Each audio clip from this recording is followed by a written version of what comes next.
So this is vlog number 2.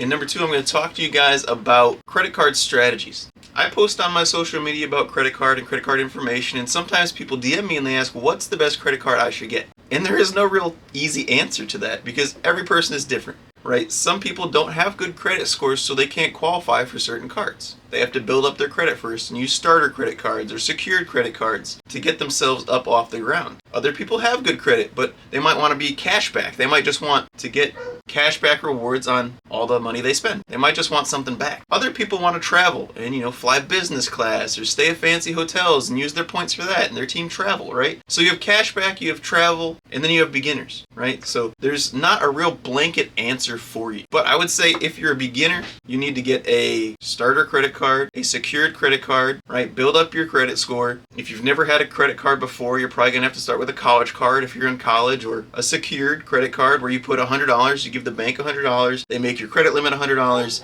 and you prove to them that you can pay this consistently, on time, all that good stuff. If you have good credit already, maybe it's from a parent that helped you and put you as a co-authorized user on their card or something like that, you're probably looking for a starter card, right? Now, this is where you have to decide whether you're going to be team cashback and get cashback rewards, or if you're going to be team travel and go for points and miles, right? If you're going to go cashback, you might just want the Citi Double Cash. 2% back on everything. Or the Wells Fargo Active Cash, 2% back on everything, right? There are some pretty good cashback cards that are really simple. You just get 2% back, 3% back, things like that. That's where I would start with if you want to go cashback and you have no credit cards yet. If you want to go team travel but you don't have any real credit cards yet, I would highly recommend, I'm not going to say always, I would highly recommend Chase credit cards, mainly because of the Chase 524 rule. So Chase has a lot of good credit cards, but they have a rule where you can't have more than 5 credit cards in 24 months, 2 years. If you have applied for 5 credit cards in 2 years and you go apply for a 6th one with Chase, they'll automatically decline you. It's kind of an unwritten rule, but it's a rule, right? So I recommend maybe the Chase Unlimited, 1.5 back on everything, or the Freedom Flex, which is actually the first card that I got. Freedom Flex gives you no annual fee, right? You don't pay anything to have that card. It has quarterly rotating categories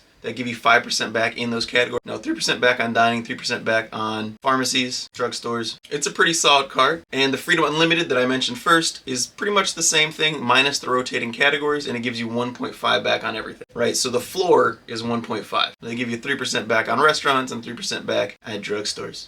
Both are really solid cards, and I guess that's where I would begin. Someone was to ask me, where should I begin? That's the 3 different areas I would begin.